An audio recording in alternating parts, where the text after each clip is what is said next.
नमस्कार दोस्तों, आज की इस वीडियो में हम बात करेंगे डायबिटीज़ पेशेंट्स की डाइट के बारे में कि उन्हें डाइट में क्या खाना चाहिए और क्या अवॉइड करना चाहिए।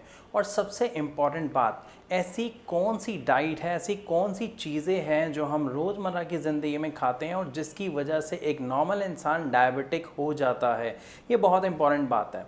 सो चलिए शुरू करते हैं आज की इस वीडियो को। और जैसे कि मैंने आपको अपनी पिछली कुछ वीडियोस में बताया कि डायबिटीज़ क्या होती है, उसके क्या कारण हैं, इसका सबसे बड़ा रूट कॉज क्या है। तो देखो, इस सब में हमने एक चीज़ समझा था, जो डायबिटीज़ है वो दो तरीके की होती है, डायबिटीज़ टाइप 1 और डायबिटीज़ टाइप 2। जो डायबिटीज़ टाइप 1 है ये छोटी उम्र के बच्चों में ज़्यादा पाई जाती है और ये लगभग 10% ही लोगों को होती है। अगर मैं बात करूँ टाइप 2 की, तो 90% लोगों को टाइप 2 डायबिटीज़ होती है। दोनों में सबसे बड़ा फ़र्क क्या है?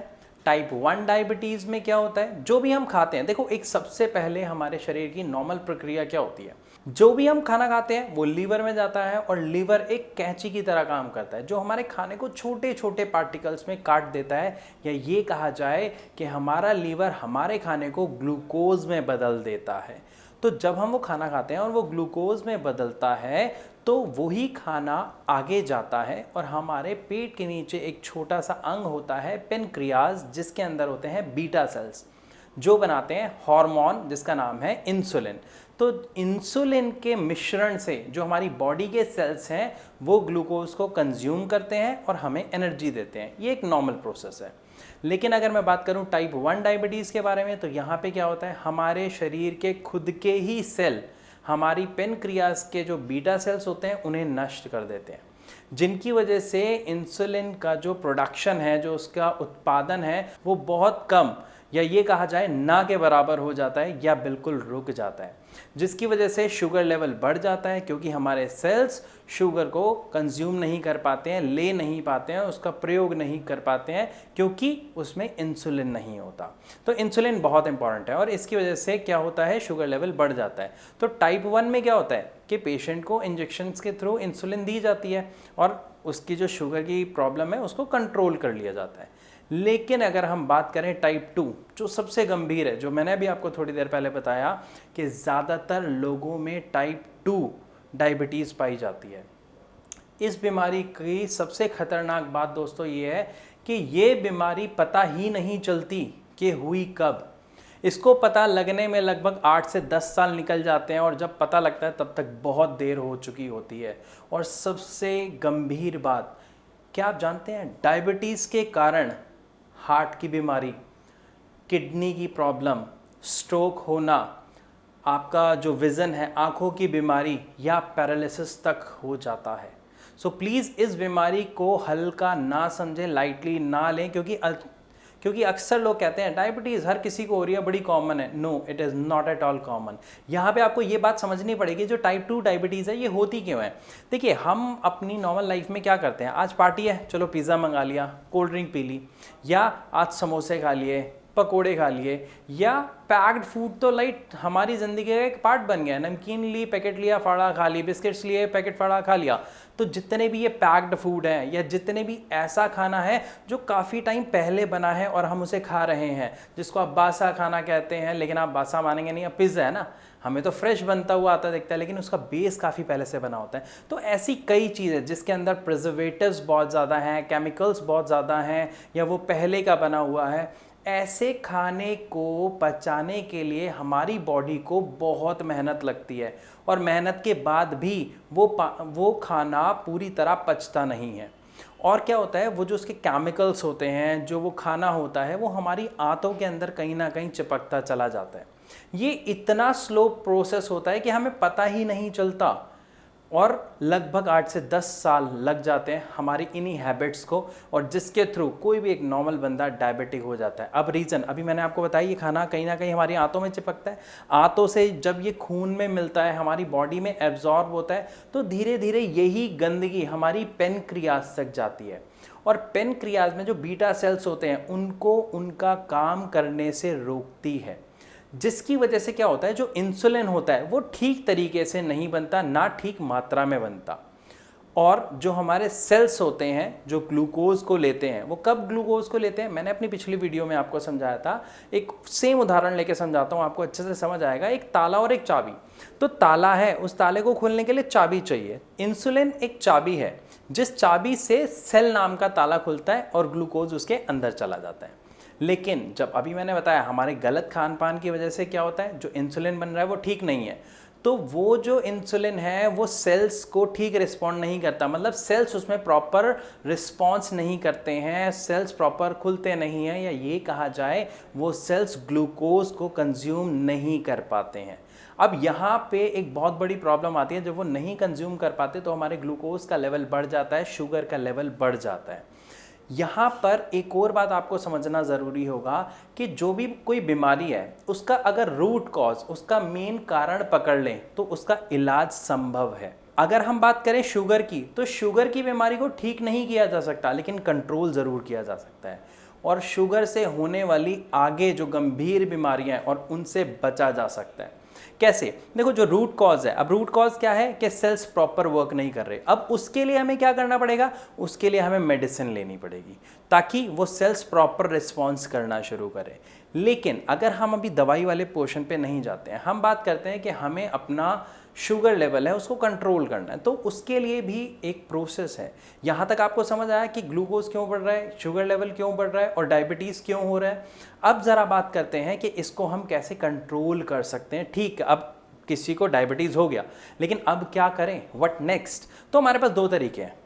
एक, या तो हम उसका प्रॉपर ट्रीटमेंट लें, अपने सेल्स को दोबारा ठीक करें ताकि वो रिस्पॉन्ड करें और इंसुलिन के थ्रू हमारे ग्लूकोज को कंज्यूम करना शुरू कर दें। या फिर दूसरा प्रोसेस है कि जो हमारा ग्लूकोज का इनटेक है उसको कम कर दिया जाए। हमारी बॉडी में ही जब ग्लूकोज कम जाएगा तो शुगर का लेवल नेचुरल है, ज़्यादा बढ़ेगा नहीं और हम एक हेल्दी लाइफ जी पाएंगे।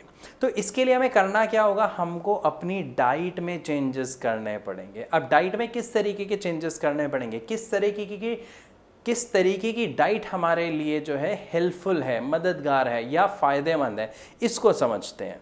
तो जो डायबिटीज़ चाहे टाइप 1 हो या टाइप 2 हो, दोनों में ही जो डाइट होती है उसका बहुत अहम भूमिका होती है। अब इस डाइट में हमें क्या ध्यान रखना होता है कि जो मीठे की मात्रा है, जो शुगर की मात्रा है, वो हमारी बॉडी में कम जाए। लेकिन अगर मैं सबसे पहले बात करूं फलों की, तो फलों में होता क्या है, मिठास प्लस विटामिन और मिनरल्स। लेकिन अगर मैं इसी के साथ बात करूं सब्जियों की, तो उसमें क्या होता है, विटामिन, मिनरल, नो मिठास। अगर दोनों में कंपेयर किया जाए तो फलों में जो है वो सब्जियों में भी है, सिर्फ फलों में एक चीज़ एक्स्ट्रा है, वो है ग्लूकोज, शुगर की मात्रा। अदरवाइज मिनरल और विटामिन सेम है, तो वो आपकी बॉडी को सेम पावर देगा। इसीलिए जनरली डायबिटिक पेशेंट को ये सजेस्ट किया जाता है कि वो फ्रूट्स को थोड़ा सा कम ले और वेजिटेबल्स को ज़्यादा ले। वेजिटेबल्स में और भी फ़ायदा है। रीज़न, वेजिटेबल्स के थ्रू फाइबर आपकी बॉडी में जा रहा है जो डाइजेशन में हेल्प करेगा, आपको हेल्दी रखेगा, प्लस विटामिन मिनरल देगा। अगर मैं एग्जाम्पल लेता हूँ एक एप्पल का और एक गाजर का, आप जानते हैं गाजर और सेब में लगभग सेम मिनरल्स और सेम विटामिन हैं, सिर्फ एक फ़र्क है, इसमें मिठास ज़्यादा है एप्पल में, लेकिन गाजर में ऐसा नहीं है। तो इसीलिए आप सैलेड के रूप में जितनी ज़्यादा से ज़्यादा हो सकती हैं वो वेजिटेबल्स लें। वेजिटेबल में सिर्फ एक वेजिटेबल है जो मना किया जाता है एक डायबिटिक पेशेंट को, जी हाँ बिल्कुल सही, आलू। लेकिन अगर किसी का बहुत ज़्यादा मन करता है कि नहीं मुझे तो आलू खाना है, तो क्या करें, तो आप उसमें एक काम करें, आलू को काटें, पानी में भिगो के छोड़ दें 3-4 घंटे के लिए। ये क्या होता है, लीचिंग प्रोसेस होता है। इससे क्या होता है, उसका जो शुगर लेवल है, जो स्टार्च लेवल है, वो कम हो जाएगा और उसके बाद आप पका के उसे खाएं। तो उससे क्या होगा, जो ग्लूकोज का लेवल है वो जाएगा तो, लेकिन बहुत कम मात्रा में। तो कभी कभार आप ऐसा कर सकते हैं, रेगुलर इसे ना करें। इसके बाद अब हम बात करते हैं, देखो फल और सब्जी क्लियर हो गया कि सब्जी में आप ज़्यादा इनटेक करें और फलों को थोड़ा अवॉइड करें। लेकिन अगर फलों की हम बात करें तो आप जामुन ले सकते हैं, जिस फल का जो फ्लेवर है वो मिठास वाला ना हो। अमरूद है, अब अमरूद पका हुआ ना लें, कच्चा अमरूद लें, वो मीठा नहीं होता ज़्यादा। तो इस तरीके के फल आप ले सकते हैं। अब अगर मैं बात करूं अन्न की, तो अक्सर आपने सुना होगा कि मोटा अन्न खाएं या भिन्न प्रकार के अन्न को मिला के आटा बनवाएं, जैसे गेहूं के साथ आप चने, मक्का, इन सब को पिसवाएं। ऐसा क्यों कहा जाता है? यहाँ पे आपको ये समझना बहुत ज़रूरी होगा, जो गेहूं है, गेहूं के अंदर भी मिठास होती है। तो जब गेहूं के साथ बाकी मोटा अनाज मिल जाएगा तो उससे जो आटा बनेगा उसमें क्या होगा, फाइब्रस वैल्यू बढ़ जाएगी, उसका जो शुगर लेवल है वो घट जाएगा, तो वो आपके लिए क्या होगा, फायदेमंद होगा। दूसरा पॉइंट, जब हम इस तरीके के अनाज को खाते हैं तो जनरली क्या होता है, शुगर पेशेंट्स को लगता है ये रोटी जो है थोड़ी सख्त है, या ये रोटी थोड़ी काली बन रही है दिखने में, वो मज़ा नहीं आ रहा, वो स्वाद नहीं आ रहा। तो दोस्तों यहाँ पे आपको एक बात बहुत अच्छे से ध्यान में रखनी चाहिए कि शुगर बीमारी पे अगर आपको कंट्रोल पाना है, अगर इस समस्या का समाधान चाहिए, तो उसके लिए आपको अपनी इंद्रियों पर काम करना पड़ेगा। जी हाँ, आपको अपने मन को समझाना पड़ेगा, कंट्रोल करना पड़ेगा, ये फैक्ट है। जितना आप अपने मन को कंट्रोल कर पाएंगे उतना ही जल्दी स्वस्थ हो जाएंगे। तो यहाँ पर आपको सब्जी और अनाज दोनों के बारे में समझ आया होगा। अब बहुत से लोग कहते हैं कि हमारे पास खाने का तो ऑप्शन ही नहीं है, हम क्या खाएं, या हमें भूख ज़्यादा लगती है और हमारे को तो इतना इतना बोला हुआ है खाने के लिए। तो देखो यहाँ पे एक बात और समझिएगा, हम लोगों की आदत क्या होती है, जब हम खाने बैठते हैं तो पेट भर के खाते हैं एक ही बार में। सबसे बड़ी समस्या शुगर पेशेंट के लिए। क्यों? जब आप एकदम से ज़्यादा खाना खाओगे तो आपका शुगर लेवल एकदम से बढ़ेगा और आपकी समस्या बढ़ जाएगी, आपको परेशानी महसूस होने लगेगी। इसके लिए क्या करें, एक आम व्यक्ति दिन में 3 मील खाता है, नाश्ते में, दोपहर को, रात को। आप उन 3 मील को 6 मील में कन्वर्ट कर दो, थोड़े थोड़े गैप में खाना खाओ। और जनरली जब आप खाना खा रहे हैं तो सलाद ज़्यादा खाएं, और उसके बाद आधे से ज़्यादा आपके पास सलाद होना चाहिए। फिर आप उसमें रोटी ऐड कर सकते हैं, जो मोटा अन्न मैंने बताया। उसके अलावा आप दाल वगैरह अपना जो भी खाते हैं वो खा सकते हैं। इसके साथ जब आप कम कम खाएंगे तो उससे क्या होगा, आपके शरीर के अंदर जो शुगर का लेवल है वो कम जाएगा। और थोड़े टाइम बाद जब आपको लगे कि आपको भूख लग रही है, आपको थकान हो रही है, तो आप फिर दोबारा थोड़ा सा खा लीजिए। इससे क्या होगा, एक सिस्टम बना रहेगा आपकी बॉडी में शुगर लेवल का। तो इस तरीके से हम अपने शुगर लेवल को कंट्रोल कर सकते हैं। तो एक तरीका तो ये हुआ जिससे हम अपना शुगर लेवल कंट्रोल कर सकते हैं। और दूसरा पॉइंट मैंने आपको बताया था कि जो हमारे सेल वर्क नहीं कर रहे, उन सेल्स को मेडिकली ट्रीट करके, ठीक करके हम अपने शुगर लेवल को बड़े आसानी से कंट्रोल कर सकते हैं। इसके लिए अगर आप चाहें तो हमारे श्रेयास के डॉक्टर से फ्री ऑफ कॉस्ट कंसल्ट कर सकते हैं। नीचे दिए गए नंबर पर आप अपनी रिपोर्ट शेयर कर सकते हैं, या फ़ोन करके शुगर के बारे में जो भी जानकारी लेना चाहते हैं वो फ्री ऑफ कॉस्ट ले सकते हैं। दोस्तों एक बात मैं ज़रूर कहना चाहूँगा, जो लोग शुगर जैसी बीमारी को आम बीमारी समझते हैं वो ना समझें, क्योंकि इसको आम बीमारी समझने के कारण ही, शुगर के कारण ही सबसे बड़ा केस किडनी फेलियर की बीमारी आजकल आम हो गई है। क्यों? क्योंकि जो लोग शुरुआत में अपनी शुगर पर ध्यान नहीं देते हैं, उनको kidney failure, paralysis, heart stroke, heart की बीमारी, दिखना बंद होना, विज़न प्रॉब्लम, ऐसी प्रॉब्लम्स आती हैं और बहुत गंभीर बीमारियों का सामना करना पड़ता है।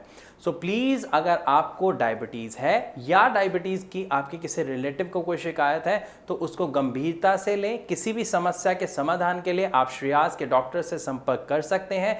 मैं आशा करता हूँ इस वीडियो में आपको जो जानकारी मैंने दी वो आपको काम आएगी। मैं जल्द मिलूँगा आपसे अपनी नेक्स्ट वीडियो में, तब तक के लिए नमस्कार।